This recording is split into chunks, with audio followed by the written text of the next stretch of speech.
Bom dia a todos e a todas, sejam todos bem-vindos e bem-vindas. Eu sou Cícero Alves dos Santos e hoje apresento um relatório referente ao estágio básico Psicologia Clínica do terceiro ano branco da matriz curricular do curso de Psicologia do Centro Universitário Paraíso, Unifap-CE. Autores: Cícera Aline Ferreira Alves, eu que vos falo, Jéssica Melo de Oliveira e Paloma da Silva Fernandes, tendo como orientador o professor Leonil Nunes do Prado Júnior.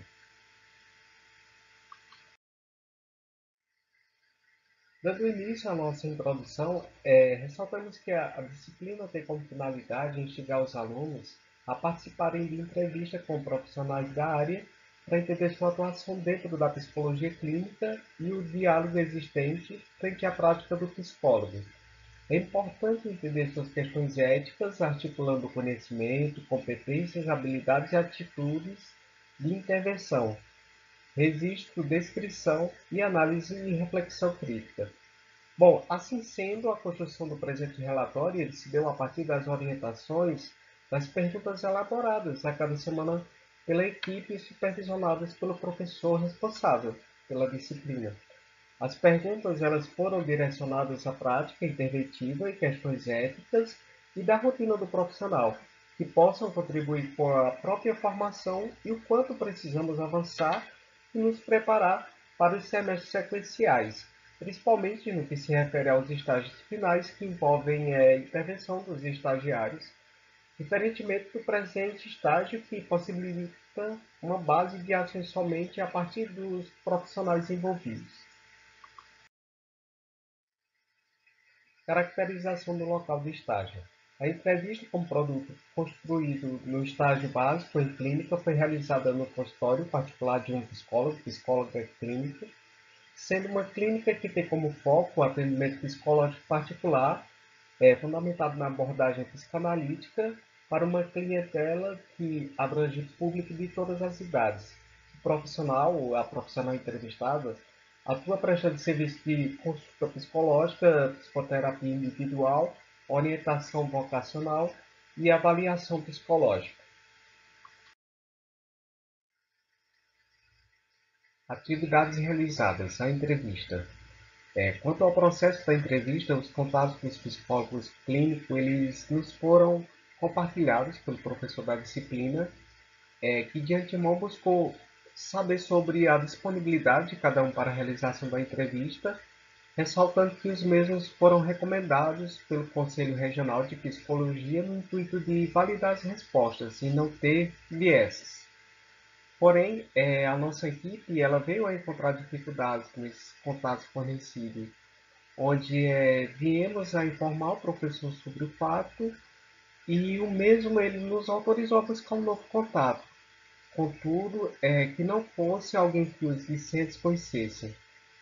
Portanto, inicialmente o primeiro contato com o profissional ele se deu através do aplicativo WhatsApp, onde foram apresentados de forma breve os discentes da Unifap do curso de Psicologia que realizariam a entrevista e a disciplina e seus objetivos. Na sequência, foi falado da importância do sigilo, né, citando o artigo 9º do Código de Ética do Profissional, do Psicólogo, CEPP, de 2005, sendo ressaltado a importância da gravação para fidelizar os dados construídos e, após a escuta e transcrição, a gravação por fim foi deletada. A entrevista ela se deu de forma virtual, por meio da plataforma Google Meet, onde foram feitas as perguntas a partir de um roteiro semi-estruturado, previamente construído sob a orientação e aprovação do professor da disciplina. Nesse sentido, houveram algumas alterações e adaptações das perguntas ao decorrer da entrevista, frente às respostas dadas pela profissional. Resultados e discussão.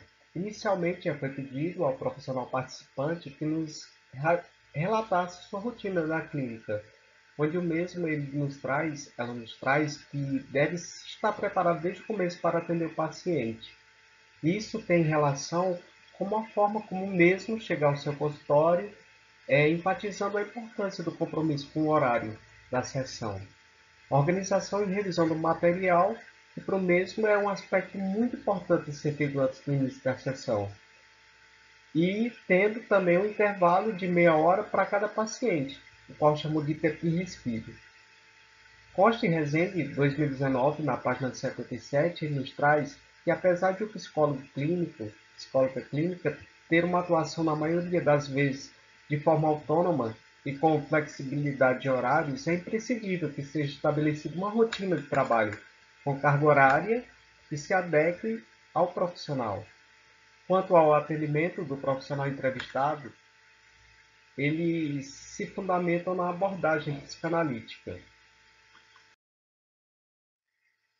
Dando continuidade aos resultados de discussão, referente ao registro da sessão de prontuário, o mesmo ele ressaltou a importância e recomendação à conformidade com relação ao Conselho Federal de Psicologia, né, de 001/2009, onde afirma que, em seu artigo 4, que a guarda do registro documental é de responsabilidade do psicólogo, assim como que é garantido ao usuário, o representante legal, o acesso ao registro do prontuário. Para tanto, deve ser registrada apenas as informações necessárias ao cumprimento dos objetivos, né, do trabalho. A respeito do processo terapêutico na sua prática clínica, ela enfatizou que não se tem um tempo fechado para o mesmo, pois o processo terapêutico vai além da demanda e da necessidade e o que essa pessoa tem para tratar.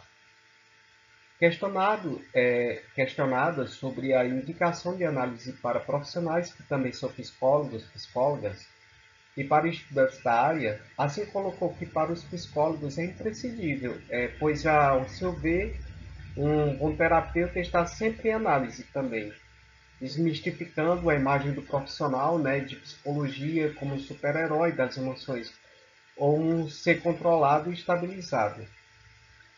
Para os estudantes de psicologia, ele ressaltou que o processo é também preciso, pois por entender que, quando formado, quanto melhor estiver organizado emocionalmente, melhor terapeuta ele também pode ser, assim como em qualquer outra profissão.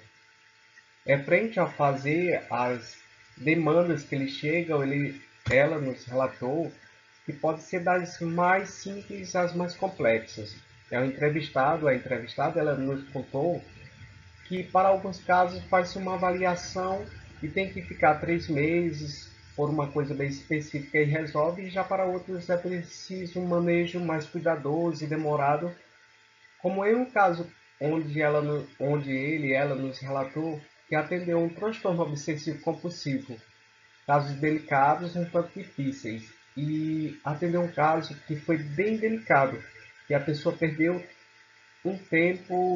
durante um tempo, a sensibilidade das mãos e estavam sempre com ela bem feridas.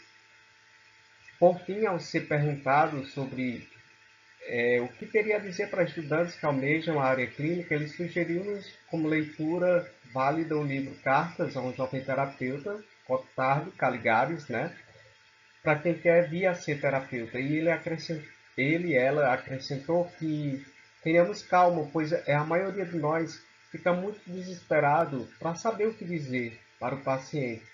E se não soubermos ouvir, a gente não vai saber dizer absolutamente nada. E muitas vezes nem é o que tem para dizer que é o mais importante, e sim o acolher. Ressaltando assim que é de fundamental importância o acolhimento e da escuta psicológica ativa na prática clínica.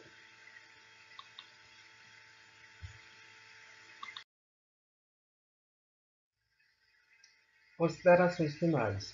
Superadas as dificuldades iniciais que tivemos para contactar com os profissionais indicados e posteriormente autorizados a buscar um novo contato para entrevista, ressaltamos aqui a importância dos textos e resoluções trabalhados em sala de aula ao longo da disciplina, assim como as orientações do professor responsável, pois elas nos serviram de fundamento e respaldo teórico para o acontecimento do contato com clínica psicológica e realização da entrevista para a construção desse relatório. Bem, essas são as referências utilizadas para o nosso relatório.